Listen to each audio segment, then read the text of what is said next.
Hey Selectors, I'm Jack, and this is the Assist Line. Tonight I have a special interview with Brian, who placed third in the Florida GP in Kissimmee, running his trusty Milulun deck. So Brian, congratulations on being the best Milulun player in North America. Hey, Jack, thank you for having me on, and welcome Selectors as well. Yes, I am very surprised, very proud of myself for making this far. Thank you for having me here. Well, it's awesome to have you. And you are a player from my local, so I've seen the deck run. I actually haven't gotten too much of a chance to play against it myself. But I mean, watching it perform, as I did in Kissimmee, was really, really interesting. You know, I think a lot of players forecasted they would see certain decks in Kissimmee, like Sachet, people were talking a lot about. I did hear some better players talking about how Modica was going to be good into what was currently in the meta. And of course, Dash Anj, I think, was being sold as kind of the big, scary new meta deck on the block. But I don't think I heard anyone talking about Milulun, and I also don't think a lot of selectors might be familiar with her, so I've got her center up on screen now. But why don't you tell us a little bit about what she does and how a deck built around her works? Sure. So Milulun is a blue center Elrig who is revolved around controlling a very underutilized aspect, at least in Diva format, and that is spells. So she has three abilities. One that actually taxes the spell costs of the opponent's spells, increasing the enter cost by one. The once per game, you can pay a blue, discard a Signy and a spell from your hand to vanish any Signy on the field. And then she has a powerful once per game that is sort of the focus around the deck, in that you can, when you declare the once per game, you can top check the 10 cards, the top 10 cards of your deck, select 2 spell cards that total equal up to 4, and you can put them in the check zone, essentially casting them for free. So for any selectors that don't know what it is, the check zone is kind of where cards float as they're resolving in a lot of cases. This is true for spells, so it is just kind of another zone that's not on the board, but it's in existence within the game. Not many cards reference the check zone, but Milulun here is obviously the exception. So with that said, tell us about how the Milulun deck actually works. Like the whole deck, how does it interact with that center? Basically, the once per game is the key aspect behind the Elrig, and you use it basically as a very powerful resource gun, where you fire off the once per game in order to gain a huge burst of advantage, whether that be drawing a lot of cards, discarding a lot of cards, or whatever other spells you decide to run in your deck. You are able basically to cheat cast 2 of them from your deck for free. Okay, so that's kind of how just a Milulun deck in general would work, but what about your deck in particular here? I see a lot of good stuff here, like you've got random drains in here, you've got troubles in here for your spells, you've also got something called, what is this card called? Blazing Monochrome, which I'm pretty sure a lot of players have not seen before. So, Blazing Monochrome, yeah. So one of the things that I think, one of the reasons why Milulun gets slept on, like I said, she focuses on spells, and spells are a very underutilized sort of aspect in Diva. There are not very many of them, and they are not sort of ran in high numbers. And being blue, the best spells available in Diva, most players will know Random Drain is probably one of the best blue cards in the entire game.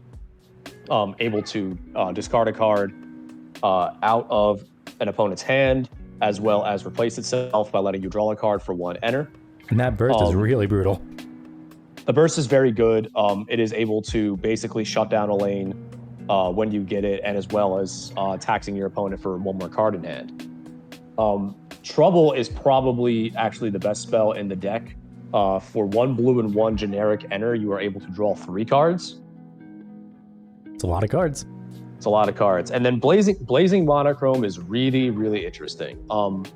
It is actually a double-sided card. So the first side, for 2 generic, and is a generic card itself, you draw 2 cards. So it basically functions kind of like copies 5 and 6 of Trouble. But if you have one or less life cloth after you cast it, it flips over and you are able to put it in your Signy zone as a level 3 Signy known as Rebellion Encore. And that level 3 Signy can vanish other Signy when she's on the field, right? Yes, so it is a 10k body that at the start of the attack phase, you are able to discard 3 cards in order to trash a Signy on your opponent's field. And being that you are drawing a million cards imaginably with all these trouble, blazing monochromes, random drains, and whatnot, you also got Bruno in the deck. And let's see what else here. I mean, you've got plenty of things that get you card advantage. Ultra Superheroes is in here as well. So you don't really worry about having cards in your hand to use that ability. Now, for the rest of the deck, it's blue main, red, black. Not typically a combination I've seen too much, or I don't think a lot of people have seen too much actually, so that's really cool. You've got a red assist here. Haneo, correct? Tell us about her. So originally, sort of the way this deck was conceptualized was as an Esper build, which is a very, very popular color combination. You know, it was all over the GP, all over the top. Blue, black, white is one of the sort of the premier color combinations in WIXOSS at the moment, and you will see a lot of crossover between some of the colors that I'm playing as well. But when the initial Esper build that I was playing, the deck had a lot of problems, namely that the white aspect of the deck, it felt redundant, or it felt it didn't really do too much. So in sort of tweaking the deck, one of the first things that I did was actually switch off of white. I had wanted to try green in that place, as I found an incredibly spicy green list that I never kind of got around to. And instead, just using some of what I had, I said, oh, I'm looking over Ultra Superheroes, and I'm like, there's a whole nother line of text on here that everyone kind of forgets about, and that there's also an effect that happens when it's in red, and that you're able to vanish a 12k on your opponent's field. So basically, that combined with the mill for 1 enter, you are able to basically account for 2 damage on your opponent. I had a number of problems in the initial drafts of this build opening up lanes, so I decided to include red in here, albeit pretty minimalistically, but just enough that I was able to sort of make this a lot more of an aggressive deck. So Haneo actually synergizes very, very well with Milulun center. Her level 1 assist is able to vanish vanish a 5k on your opponent's field, which is about the base stat line for most level 1s. And then it has an extra effect that is also very important for this deck, is that she is able to get you a Enter Charge 1 very early in the game. And the second assist is a pay 1 vanish a 12k, which is very similar to my other assist, which is a lot more common in Machina Smash. But her secondary effect allows the player to discard 4 cards in order to vanish an 8k on the opponent's field as well. So with the resources that I am generating off of all of the card draw in this deck, I basically have a very efficient 2-stop, and that I'm able to vanish a 12k and an 8k, which are both very important numbers to hit.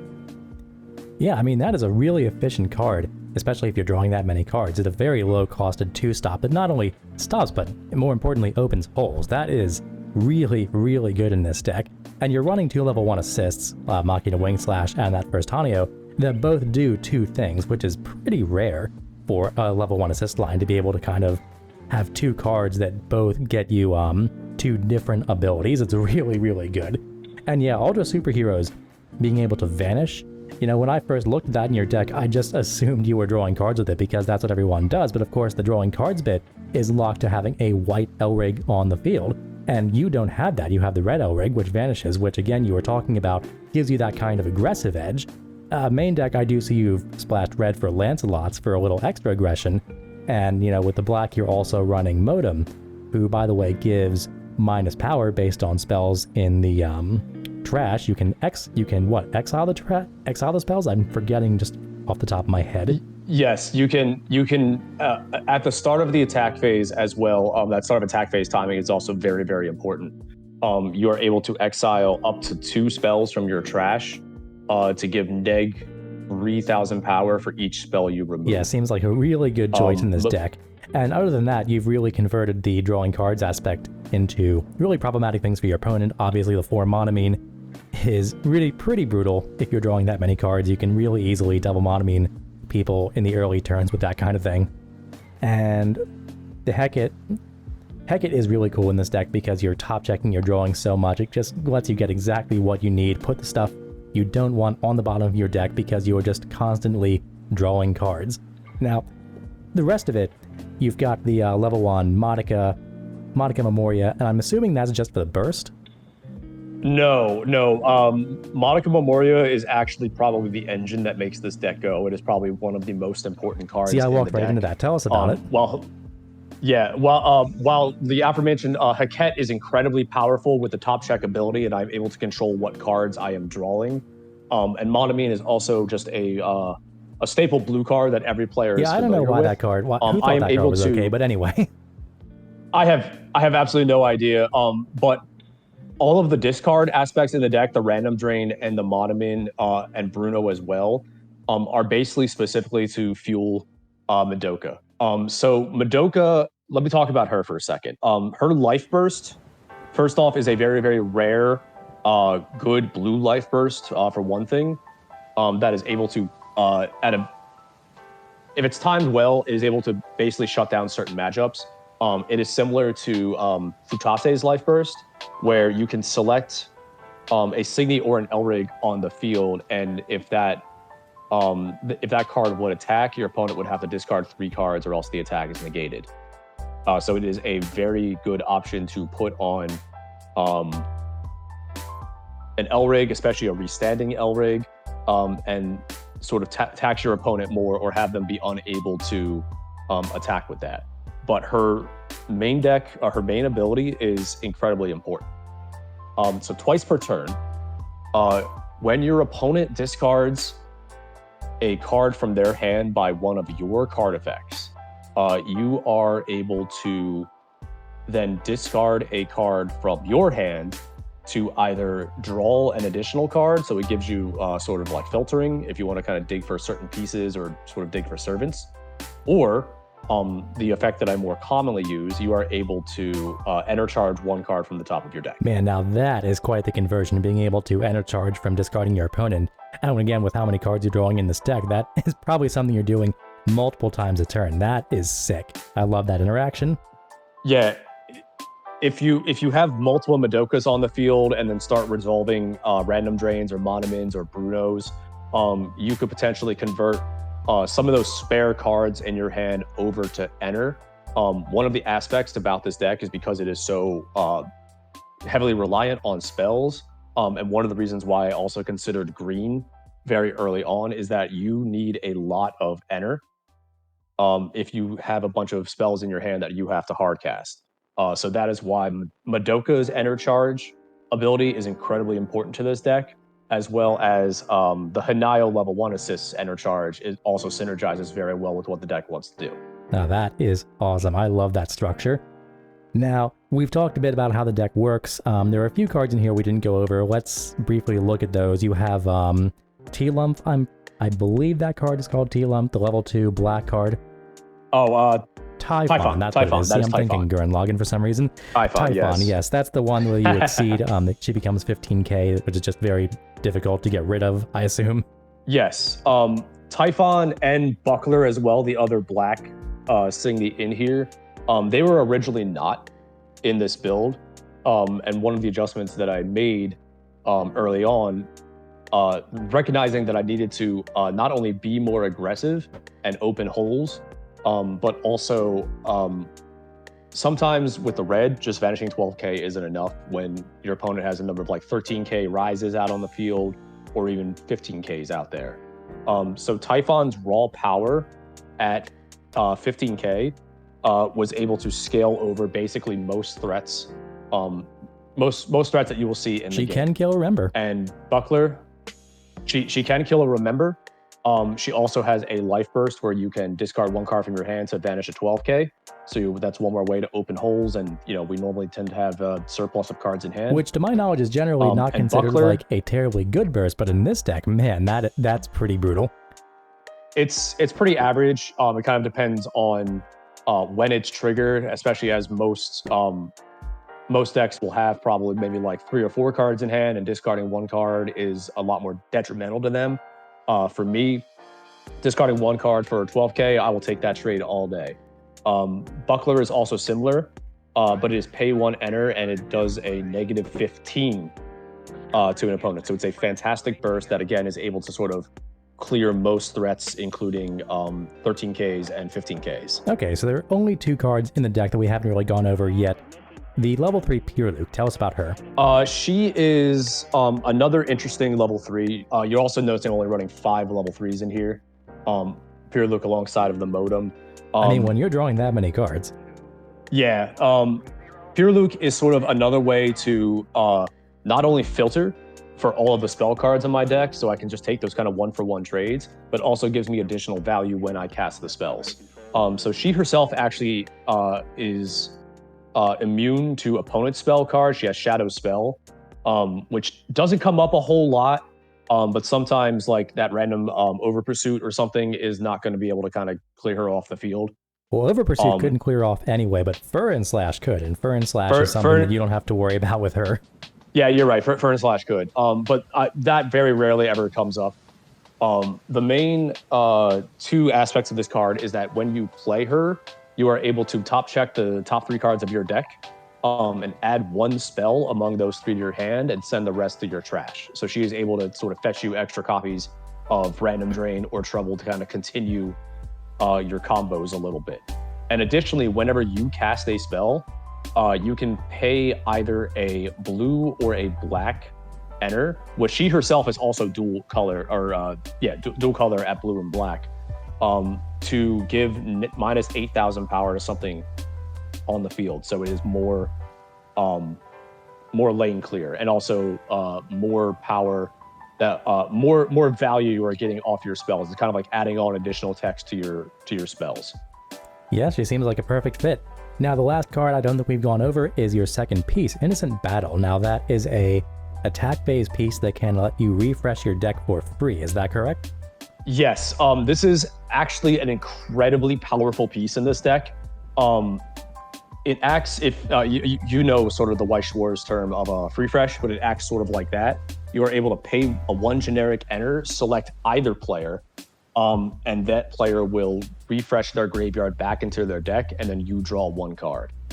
For how this deck works, there's actually a lot of utility with doing that, but for how this deck works, it is able to sort of dodge around certain plays of an opponent if they are trying to mill you out for a refresh point, and you're able to just refresh your deck back before they're able to do so.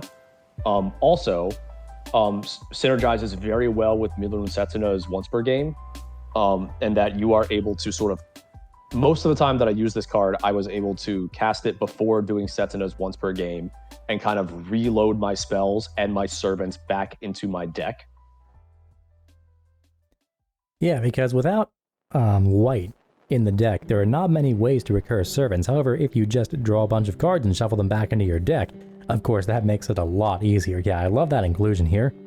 So, yeah, I could summarize just for the selectors at home, to my understanding, this deck, while it is a very aggressive early game discard deck, instead of being what people might predict from discard decks, which is that they are usually very slow, grindy, and plodding and have trouble opening holes, you're converting the discard power of the early game of blue using red and black and a little bit of blue itself to be aggressive. You're converting every card you're making your opponent discard and every card you're drawing into helping open holes, into helping doing damage, and just getting some value off of spells in general beyond their original text. Is that kind of what's going on here? Yes. So this deck actually, with how it was constructed, how it came together, the philosophy behind this was to be incredibly efficient and also incredibly effective at sort of opening holes, clearing out threats, and pushing in for damage while maintaining card advantage. So with those kind of red plays as well. This deck was actually sort of able to outspeed a lot of the Anj decks that were running around in the tournament, and that I could just pressure my opponent super early for damage.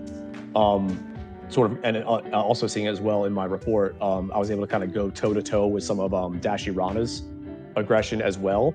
But with the way that the deck sort of is able to generate resources, have cards in hand, I am then able to sort of pivot sort of from that offensive over to a defensive mindset, and that in that case, I could then sort of also go toe-to-toe with some of the more stally decks, like other blue control decks, like the white decks, like Sachet and such. So this deck is able to kind of do both of those things very effectively if you play it right.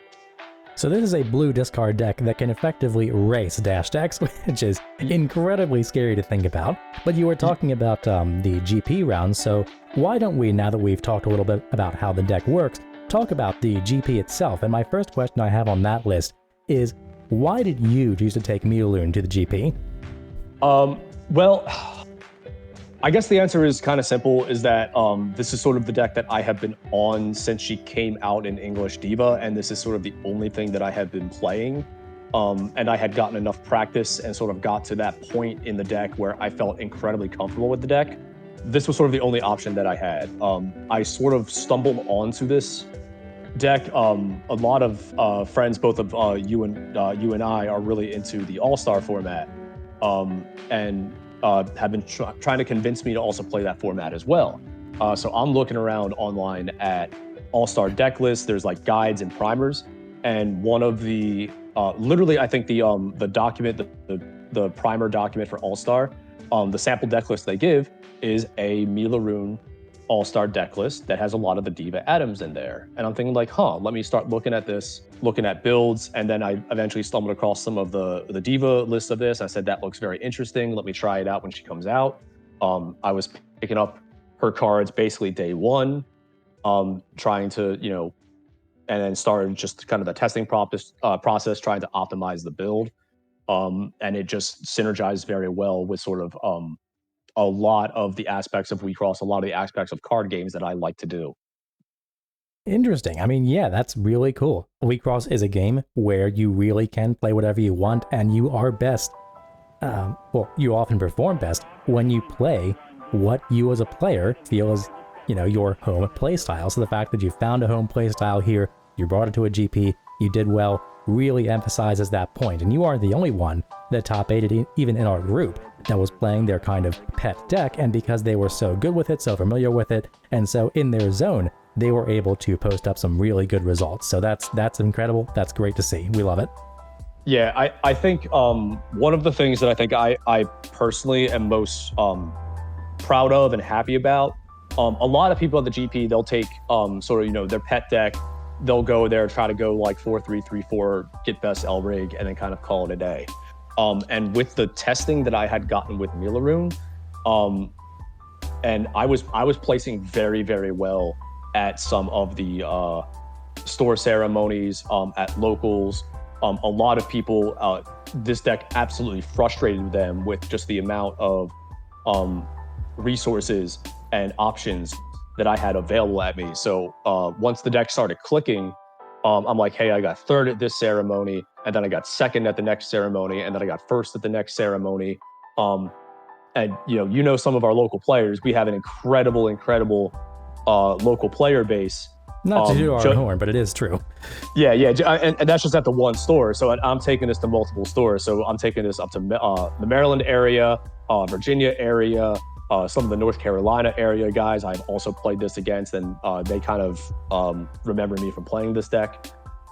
So it was a very cool experience to not only kind of be like, hey, I was that Milulun guy, but also like I was that Milulun guy actually putting up results and kind of being the big bad boogeyman in the room, because no one had sort of a clear-cut answer to answer this deck. All right, well, that's great. So now we know how you were feeling going into the GP. You talked a little bit about how, you talked a little bit about what matchups you were good into, how you felt confident in the dash matchups, especially dash and dash Hirina, because you can outrace them, you can discard them very early. but also you're confident into the discard matchup because you're gaining so many resources. You're more confident into the white matchups because you can deal with the threats they put on the ground, and you can kind of avoid the starvation effects that white will usually tax you with because you generate so much of your own resources. Yes. I have a couple other notes about some of the matchups as well. Specifically, the white matchup. One of the ways that white is able to kind of deny an opponent resources is their bounce effects, correct? Right. That doesn't work very well against this deck. As a number of times in the ceremony, players would just try to bounce my cards back to hand. A lot of the cards in this deck, Heket, Lancelot, those are Bruno, those are not cards that Pierre Luc, those are not cards that players want to kind of be putting back into my hand. And then especially, again, paired with the Hanayo piece, that's just kind of giving me more fuel for those discard options, where it's like, hey, you just bounce my guy back. Okay, discard 4 cards, clear out 2 of your lanes. Yeah, it is really troublesome to bounce cards back to your hand when you can convert literally every card in your hand into enter, into opening lanes, or into discarding your opponent. That's a very scary thought. Yes. And of course, whenever you bring these cards back onto the field, if you do keep them in hand, you're often getting a free lunch out of that because so many of them have good enter effects. Correct. I either get to sort of recycle Heket or Monami if they're bouncing those back into my hand. Lancelot is going to, banish another Signy. Or what they'll do is they'll bounce Madoka back in my hand, which, as I said before, Madoka is one of the key linchpins for this deck, and I just kind of get more turns of Madoka out there, just fueling me more enter, more cards, and more ways to kind of sculpt my hand and my board state how I want it to be. All right. Well, with that said, we've talked about a lot of the generic questions I might ask someone about going into the GP, how you felt, what you were most afraid of, what you thought you were good into, and you also talked about the changes you made to the deck over time, which is another question I might have asked you, like what changes did you make in preparation? But again, it sounds like you've kind of iterated that to me already, with the white to green to discovering the red aggression. I mean, I really like this build. So now that we've covered all that ground, let's, after so long, get right into the tournament itself and talk about each round up until the top cut and see, well, not see, but talk about how you did in every one of these rounds. So let's start with round 1. What happened? So for basically all my matchups, I'm playing against decks that I know. So round 1, I am immediately going up against sort of the perennial sort of favorite coming into the weekend in an Ange build. And this sort of matchup, I had gotten a couple sort of virtual games in before, but this again is sort of where the aggression of this deck sort of shined very well, in that I was able to sort of reach and push for damage very quickly. So again, I was sort of able to out aggro sort of like the aggro Ange build and sort of push for like a final 3 damage in order to kind of seal the game away. Well, that sounds simple enough. I mean, you're just kind of out aggroing one of the fastest decks in the meta, so that seems good. All right, so you got that one. What happened in round 2? Round 2, we are up against another Ange player. And this game is a little bit weird. I kind of have to explain this round a little bit. So my opponent is playing Ange. It's sort of, at the end of the day, it's kind of the same story as round 1, where I'm just able to sort of out aggro my opponent early on in the game and also later on in the game push for damage. There was one point in the game where he was going to refresh his deck, counting the bursts in his drop zone, and is just visibly upset when he's counting. So I can tell that he is basically, he is either like 19 or 20 bursts out of his deck. So I can sort of read this a little bit. It's not that kind of hard to figure out, and then just push for like 1 aggressive turn and then just take 3 damage off him. Once again, it was kind of similar to that round 1 matchup. But and this is going to matter later in another round, this kind of mentality here. There was a point in the game where he is activating his Celine Girls Academy piece that lets him top check and then has an additional exceed cost that lets him refund and enter. He can enter charge off the top of his deck. He pays his exceed cost and then forgets to enter. And then proceeds to play like 2 more cards that all like either mill or top check his deck. And then just says, oh, I forgot to do the mandatory enter off of Celine Girls Academy, and then proceeds Oh, to just take. no. He proceeds to take the top card of his deck and then just puts in his enter. No, don't do that. Yeah, so well, see, what happened is I did not call a judge on this. I 100% should have called a judge on this. It was fine because I ended up winning the match anyway, but all I was thinking about after the round is like, man, if I lost that because I didn't call a judge, after my opponent literally top check 3, put a card on top, and then enter charged it, I would have felt incredibly bad. So we'll come back to that sort of mindset in a couple rounds. But outside of that little like kind of mishap, it was almost kind of the same thing as round 1 Anj, and I was just able to kind of push for like a late game 3 damage punch. Yeah, as someone who piloted the Anj deck myself for the Grand Prix, I can tell you, in the early game, if you don't hit at least like 1, maybe 2 bursts or just take a bunch of damage, it is really hard to come back from that as the Anj deck because you are running so thin on defense half the time, running so thin on enter and resources. The deck is fast but demanding. It's fast and demanding, and again, it's that sort of white matchup where he is bouncing cards back to my hand, and I'm like, sure, I'll have plenty of cards in my hand, and I'll just throw more cards at you. Yep, so that was round 2. What about round 3? What happened there? Round 3 is another sort of familiar matchup against a white Tama. Again, this is sort of a similar story to the other white matchups in that he's bouncing cards back to my hand. One of the notes that I have for this matchup is that he was on the Umar assist line. Ooh, that's interesting. Yeah, the Umar assist line that freezes the Elrig and it also sort of swaps hands. Which for Tama's play style, if they're able to kind of hit 1 or 2 guards off that Umar, when like, you know, over the course of a game, an opponent's going to start sculpting their hands full of servants. They sort of hit the servants off it, draw a handful of dead cards. For sure. Me recognizing this, I had probably like 4 or 5 cards in hand. None of them were servants. So when he popped the Umar to kind of get rid of my hand, I didn't mind because they're all just kind of bodies anyway, and then I was able to kind of draw into the defensive options that I needed. I'm sure he was very unhappy about that, but that's a great read. Umar usually has that assist that does clear your hand. She's called Umar Clear for a reason. And if they want you to discard guards, that is a lot of time what they want you to do. So the fact that you're not keeping guards in hand there, you're reading into that, and you're drawing into guards because of it, that's a great play. So I'm assuming you got that one? That is another win. So we are 3-0 at this point, kind of going into the lunch break. I'm feeling pretty good. And then it's just going to get harder from here. Yeah, it sure is. The winning bracket is very, very tough.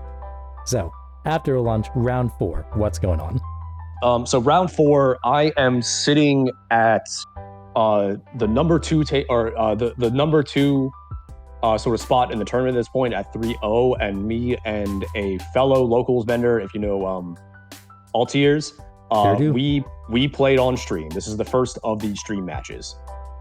And he was on a Esper Remember list for this tournament. I was very familiar with this matchup because, again, he's one of our local players. And we had sort of played this matchup a number of times at locals, in testing, during ceremonies. And this was the first matchup where my opponent knew what I was doing because we had sort of gone through all of our tricks at this point. And it was just a matter of who was sort of able to get set up in the right position. Very strong player, Altiers, by the way. He's a very strong player. What's going to be the theme for basically the rest of my rounds? Every single opponent, round 4 and beyond that I have, is going to be one of the top 8 players. So what happened in the game?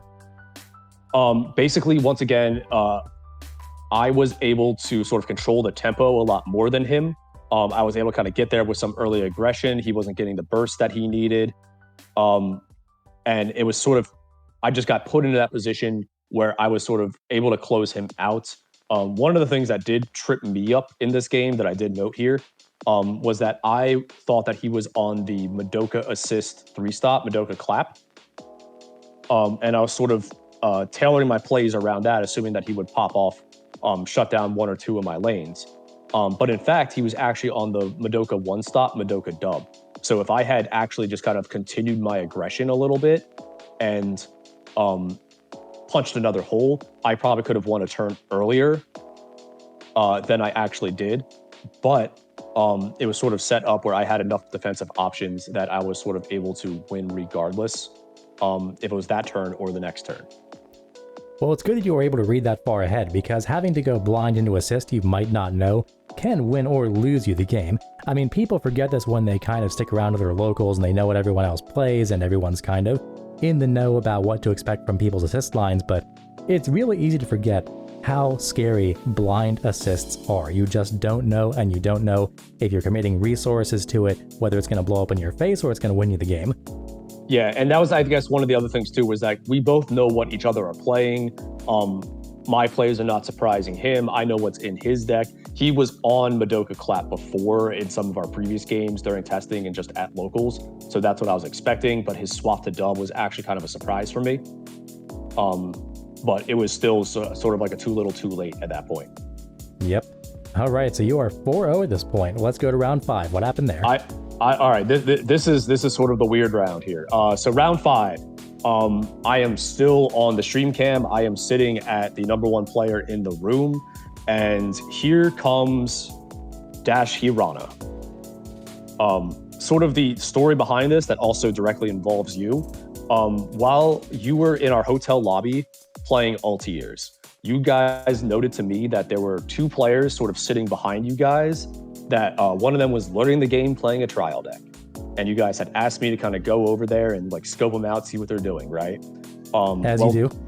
Yep, and that was actually the Dash Hirana player. I think he had been playing for all of 2 days at that point, and here he is, round 5, on stream against me. What a Giga Chad. Yeah, so remember, so this is sort of the weird thing with this round. Remember that mindset that I had after round 2 where I didn't call a judge when I really should have? Yep. The Hirana player, he is popping off. I am not getting a whole lot of good burst luck here, and he is going into his dash turn. He is a new player. He's very nervous. I kind of had to help him a little bit about like where certain cards are going to go. English, I don't think is his first language, so I had to sort of like explain to him sort of what some of my cards did. But he can still do dash things very effectively. So he plays down Diabride, very popular red level 3 and public enemy #1 or 2 against my deck for its enter taxing ability. Diabride has a enter ability where you were able to discard discard 1 card from your hand, look at the top 2 cards of your deck, add 1 to hand, and send the other 1 to trash. Kind of like a red Hecate. Yes, but it's sort of a discard. It's more like a discard draw, but it's like a discard select 1, add to hand. There are at this point 4 cards in his deck. He discards a card, looks at 2 cards for the top of his deck, adds 1 to hand, puts the other card on the bottom of his deck, and then remembers that it's supposed to go to waiting room, and then proceeds to pick up the cards in his deck and look at them and send the card to waiting room. Oh, no, he looked at the deck. Yeah, so this is where the judge call had to happen. And man, did it not feel good, because he was about to absolutely punch me in the face. So I had to... And remember, this is on stream too, so you'll probably see the footage. The footage of this will probably come out later. He looks at his deck. I have to call the judge over because, again, it's like, you can't do that. I know you can't look at your deck mid-match, my guy. Yeah. So he's sort of embarrassed. He knows he messed up. I'm sitting there like just kind of like hiding my face, like, oh man, this really has to be this way. The judge comes over. He kind of knows what's up, but he's not comfortable making that decision. So then he has to defer to the head judge to come over, and then the head judge has to disqualify him for looking at his deck. Yeah, I mean, I would say nobody, but I know there are some people out there, in WIXOSS we don't encounter them nearly as often as some other card games, but mostly nobody likes winning off a judge call. It feels really bad.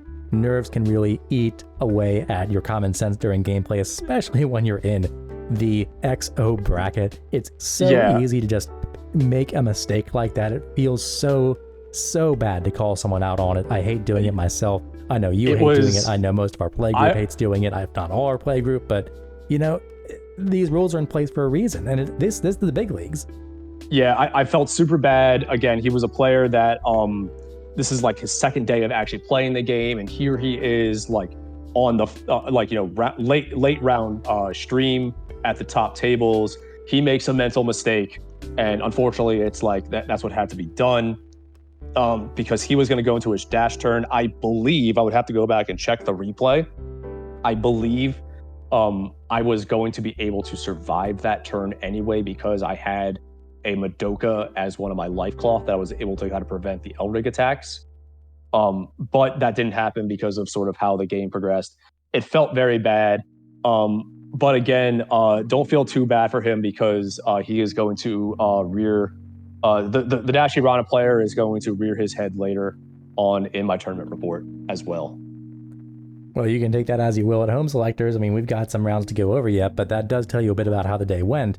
Now, it's funny talking about this round because I actually did an oopsie and spread misinformation on the internet for a hot second because playing Dash, my rounds were not long at all. I either won or lost in very little time, so I was able to kind of mill around the tables while you were playing, looked at what was going on, saw the judge was called, and after the discussion, saw you kind of lean back in disappointment, and I'm like, oh no, he got a game loss. And I went back to our group, standing around wondering what was going on. I said, Brian got a game loss. I don't know what happened. Oh, I spread misinformation on the internet. What can I say? But Got you were you. so No, disappointed. You know, I was so disappointed because I don't like winning that way. But like, you know, there are rules in place that I had to follow, especially after I almost lost because I should have done this in an earlier round. But like at the end of the day, it is what it is.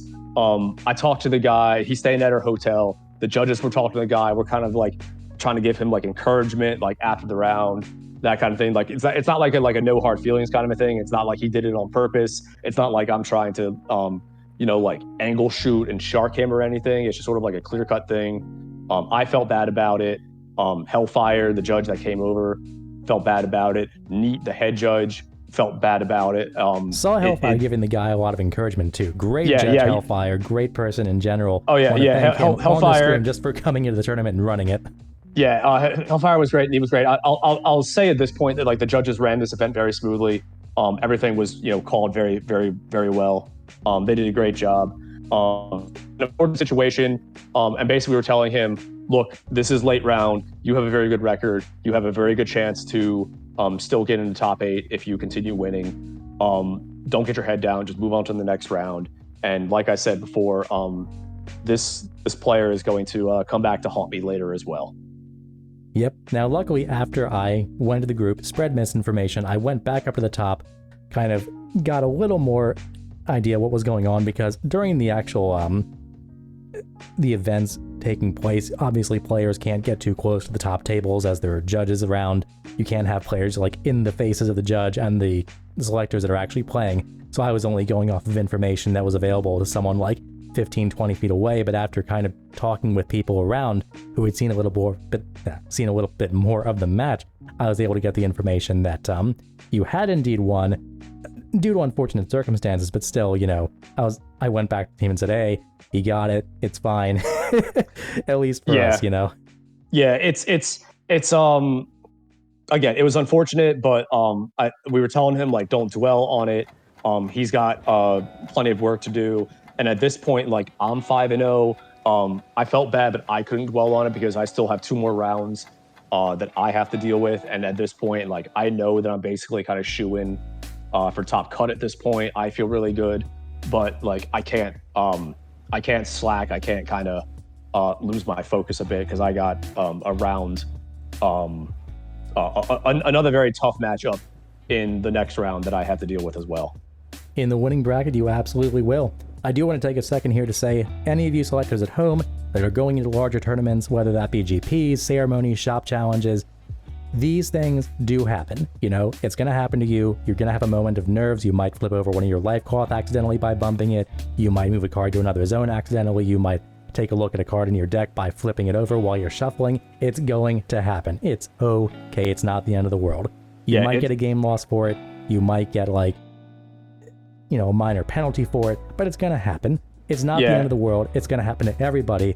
And the important part is just to not dwell on it, move on, take a deep breath as you're playing, and just let the game flow. You're going to be fine. Yep, which to my opponent's credit, that is exactly what he did. And he is going to come back to haunt me later on in the tournament. All right, well, let's move on to that later on. Round 6, what's going on? Round 6, okay. So again, I am still sitting at the top table. This is now my 3rd round on stream at this point, so I guess I'm pretty comfortable being on camera. And here comes another matchup that was definitely sort of talked about a lot going into the tournament. I personally was prepared for because this was another deck that I kind of had started brewing as well and researching. But I specifically went out of my way to get some testing against this matchup because I wasn't sure exactly how my deck would do against this matchup. And at this point, I had seen a lot of sort of those like white aggro decks. And besides the Remember matchup, not a whole ton of control. And then here comes Sashay at the opposite table. And for those that don't know what Sashay does, instead of sort of the like kind of white bounce and rush style, Sashay is all about sort of walling up and so either preventing or taxing your opponent from attacking so that they are basically able to grind out and outstall the opponent. Yes, Sashay is a stall and wall deck. She has a craft that can come in and stop your opponent from attacking and accept 1 lane the next turn. Her Elrig once per game taxes you 2 enter for attacking the next turn for each Signy. It is a really brutal matchup for a lot of decks. Yeah, and I guess this is sort of what I mentioned this before. This is a real testament to sort of the versatility that my deck has, in that I am able to kind of pivot from very offensive to very defensive if I so choose to. So the notes that I have on this matchup is that I was basically able to sort of rush him down early, clear out some of his really beefy level 1s, and by the time he gets to level 3 and is able to kind of play his craft Signy, start dropping a lot of his big fat Signy out there that are also once again further buffed up due to Sashay's ability. He kind of gets like 2 or 3 stall turns, and we're basically able to kind of play footsies a little bit, just kind of trading some life cloth. But once again, sort of that early aggression that I was able to get by taking some early life cloth off of him and then able to kind of win the footsies matchup later on, I was able to sort of get it in the end. And also once again, playing into that white matchup, and Sashay has a lot of bounce effects like all the other sort of white decks. Him bouncing my Signy back to my hand was incredibly important in my victory because he was able to sort of fuel cards in my hand, and I'm able to kind of play the Hanayo 2-stop effectively. He bounced my Signy back to my hand, and then I can just discard them to Hanayo's assist and clear out 2 of his lanes to kind of push for late game damage. So you got that matchup. And I'll get to this later, but again, this matchup is also going to come back to haunt me later on as well. I was able to take this matchup as well. It was very well fought between both of us. The pilot, I was sort of talking to him, like hanging out with him a lot the night before, so we kind of knew each other at this point because again, we're all kind of staying at the same hotel. I was trading with him a little bit sort of the night beforehand. So he knew me, I knew him. And we had a very, very good game. It just, this game, it kind of swung into my favor this time around. Hey, we'd love to see some familiar faces. Mm-hmm. All right, so you are 6-0 at this point. There's only 1 round left in the tournament, and that is incredible. So round 7 is the last round before Top Cut. What went on there? Okay, so round 7, again, I'm 6-0 at this point. I am still on stream, and here comes the actual big boogeyman in the room for this weekend. And to sort of frame this matchup a little bit, again, it's sort of one of those like stuff really came back to bite me this time. Going into the tournament, I was on, and you've seen me do this also on our Discord chats, I was on a crusade to try to get some of the last promo foils for my deck. That way I could kind of have play sets of my Hakets and Monomins, right? You sure were. Yeah, yes, I was. And the player that actually messaged me and said that he had a Congrats a Ket available to trade, and he wanted to meet with me at the hotel and sort of do the transaction was a player named Pigeon. Now, Selectors at So, home might not know that name, but some of you will. Pigeon is a yep, fantastic WIXOSS player, known in the yep. community. So tell us about your matchup with Pigeon. Yeah, so I'm playing this Pigeon. I knew him from before. One of the Akets that is in my deck, I got off of him. I denied him trading. I think it was a Madoka Lucky Yuki promo because I wanted to keep it for myself. But here he comes, round 7. He is also, I believe he was also 6-0 or doing very well at this point. He's on Madoka. He kind of figured out really quick that I was on Milulun. I think he actually said so the night before. Is like, oh, what do you need that Haket for, Milulun? I'm sitting there just like, yeah. Yeah, he knows. Yeah, he was dialed in this tournament. This was just a game where I had sort of not a whole lot of luck that I had some of my other games. I didn't have an overly great setup like I had other games. My burst luck wasn't great. I remember, I believe this is one of my matchups where I believe I took 3 damage and then bursted a trouble off of an Elrig attack, which would down 2 Signies that already attacked, so there was basically no point of it. Feels bad. Yeah, it feels real bad. That kind of plays into some of the weaknesses of my deck as well, but I wasn't able to kind of stabilize like it was in other games. He's on Madoka, another very strong, familiar, consistent deck. And I kind of wasn't able to do everything that my deck was able to do effectively against him, and he was able to sort of push more damage than I was able to push back in this game. So round 7, this is my first loss to Madoka, but I'm fine with it. I kind of I'm still feeling good at this point. Like, I'm 6-1. I'm basically a shoe in for top cut.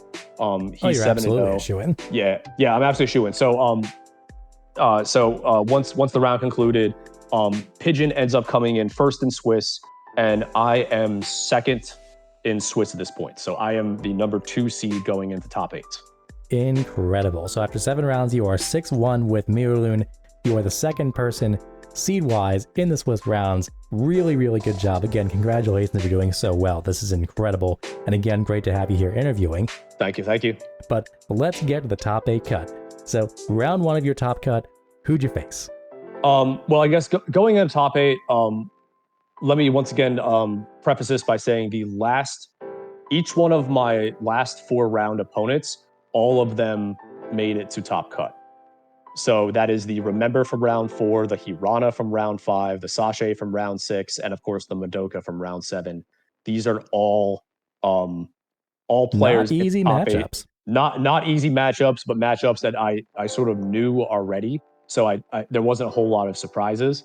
One of the other things that I should also mention about how they did top cut, instead of determining, like, rolling a dice, determining who would go first, the higher seed in top 8 was able to choose who was going first. Really? Yes. So I've never heard of that. Yeah, this was something new to me as well. But they announced it and sort of added sort of another aspect of like mental games that I had to prepare myself for. So my first round in top cut, I am the 2 seed, and I'm matched up with the number 7 seed. The number 7 seed is the Dash Hirana player from round 5 that ended up getting disqualified for his misplay. So like I Not said, disqualified, he is game loss. Game loss that round. So like I said, he is back for a rematch and is running hot. Me as the higher seed, I select him to go first. That way, I have an extra battle phase sort of before him, sort of adding to that kind of like mentality of the matchup, trying to sort of play the matchup a little bit. I made him go first so he wouldn't get an extra battle phase. And when he sort of grows to level 3 and does his dash turn, I was able to survive because I basically had 4 life cloth to basically soak up the hit from the Elrig attacks and was able to clear out the Signies and then again kind of pivot back from defense to offense and crack back for game. Yeah, a lot of people don't realize this, but when you're playing a dash deck, going first is actually often very taxing because you basically have 2 attack phases to go off being that your deck is probably running light and without too much defense. And crushing 7 life cloth and doing a damage in 2 attack phases is pretty tough sometimes, especially if your opponent even has 1 or 2 bursts. Trust me, I know. So yeah, really good choice to have him go first, even though it might not have been as obvious to some people as to why you wanted to do that. But that seemed to work out really well for you.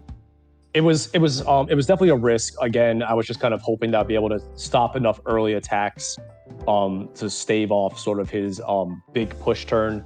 I remember, I think 2 of my early bursts were actually empty served, so like it was kind of the worst time to do that as well. But just I was able to kind of prevent enough early attacks, and he was able to sort of do his dash turn, and I was able to sort of live past the dash turn, and then again I could pivot back to my aggro. I opened up his lanes. I could play my Signy back down, and I could then push back for game. Yep. So at this point, you are in the top 4 for the tournament. That brings you to the second round of top 8. What happened? So once again, I am against a familiar opponent. It is the round 6 Sachet player. So we have to run this matchup back again. And it was, again, very, very hard matchup because of how Sachet plays. It's going to stall up. I try to sort of push for an early game aggression, but I'm not kind of able to get a lot of my attacks to stick, or he's able to wall up with his 8K Tokiyukis. Those are a pain. Yeah, between that and some of White's level 1s, it's very, very hard for certain assists to kind of clear out as well. He is also making full use of Over Pursuit early, so that way he's not able to sort of get taxed later on in the game, and then he gets some early aggression and kind of wins through the footsies later. But basically, after the early game, he's going through his Sachet turns. We're both basically equal at this point, and the game came down to probably a misplay on my part in that I triggered a random drain and decided to freeze. He had the Craft Signy out on the field and a Remember out on the field. I froze the Remember and then decided to actually off the Craft Signy and leave the frozen Remember out there. And unfortunately, I guess I didn't respect Remember enough, because I figured that I would be able to survive. I would be able to survive with 1 frozen Remember out on the field, sort of clogging up a lane. But he was able to get a second Remember, play it to the field, and I had 1 life cloth that then became 1 enter, and then when his Elrig attacked, I had to pay 2 to guard, and I was not able to pay 2, and that was basically how the game was decided right there. Yep, Remember taxes guard, and sometimes that is what the game comes down to. That's a great card, and it's pretty hard to get through, even if you have the means to remove it sometimes. So, I mean, that's going to happen. It's pretty hard to get through, but again, it's sort of those like, that's WIXOSS, you know, it's those like kind of micro decisions. You do one thing and that sort of affects things later on, and it's all up to like player choice and player skill. And then basically I was put in a position where I made a mistake and I lost because of that mistake, and I can accept that. Yeah, I mean, regardless of this being the end of your journey, you're ending up in the top 4 of the tournament just before it even ends, which is incredible. You really went the distance here and really played your heart out that day. I saw it was so great to watch, honestly, as I had plenty of time between rounds again to watch you play at some of these top tables. It was so, what's the word I'm even looking for? Just fantastic to watch. Great display of sportsmanship, great display of player skill, and again, great to have you here for the interview. And worth mentioning, at the end of the tournament, with how everyone's placings went, you took 3rd place. Yeah, I was, you know, again, I was kind of shocked that I did as well as I did. I went into the tournament feeling very good. My deck had tested very well. I had a very good understanding of the deck. If I could say a couple things, I actually wasn't going to go to the event initially because of, you know, like work, monetary reasons, like a bunch of reasons, you know, taking the time to go to Florida. We all understand that. And me going was kind of just like a last minute thing. My friend was driving down and said, hey, I'm driving by, I'll pick it back up. And I'm like, you know what, sure, I'll take a day or 2 off of work, I'll head down. Because I guess I had realized that like even with all the success that I had in testing and leading up to this, this was going to basically be probably my best shot to do well at one of these events. I had not gone to a sort of a big in-person event since, you know, the big C word days happened, which, you know, that used to be a very common occurrence for me, and it had been a couple years. I really wanted, it was one of my kind of New Year's resolutions. I wanted to get back in the groove of going to these big events, hanging out with people. I missed out on Vegas. I missed out on some other major tournaments as well. So this was something I really wanted to do. I felt very good in, and I decided like, hey, now is the time for me to do this. I'm very happy with how I did. I got third place overall in the end. So I was second in Swiss, third overall, and I was on stream for 4 rounds. Like, there's not a whole lot better that I could have done. No, I mean, there really is an absolutely phenomenal performance all day, under a lot of stress, in the top bracket, up until the end. 4 rounds on stream, that is some major nerves to overcome, and yet you still played it out like a champ. Really, really good to see, love to see it. And again, thanks for coming on for the interview. It's been fantastic having you, and it's been a great deck tech for this deck that I don't think a lot of people really estimated or have seen before, and it's an awesome build. Thank you very much for having me on again. I'm very proud of my performance. I'm very proud with how my deck did. I feel very validated with my choices, with my deck building, with my playing, with my results as well. I hope that, you know, maybe, you know, a lot of people sort of consider WIXOSS to be a little bit more cut and dry as far as the meta goes. You know, we kind of have a little bit of clairvoyance with sort of some of the Japanese results, being that there's a 1-year difference between, and me just kind of being a part of a great ceremony, coming in, trying to kind of shake up the established, the status quo a little bit, and sort of make a run like I did. I'm very excited, very happy to do it, and I hope to do it again, sort of going down the line. Maybe with Milulun as well, as she actually plays very nicely into some of the upcoming releases as well, surprisingly. So maybe we'll see her again. Well, I sure hope to, and I sure hope to see you at some of these larger tournaments. You know, myself being there too, can't wait for those. Yeah, I hope to see you there. And again, folks, at home, this has been Brian. He is the best Milulun player in North America at the moment. Took 3rd place in the Florida Grand Prix in Kissimmee, March 9th, 2024. You heard it here, you heard it first.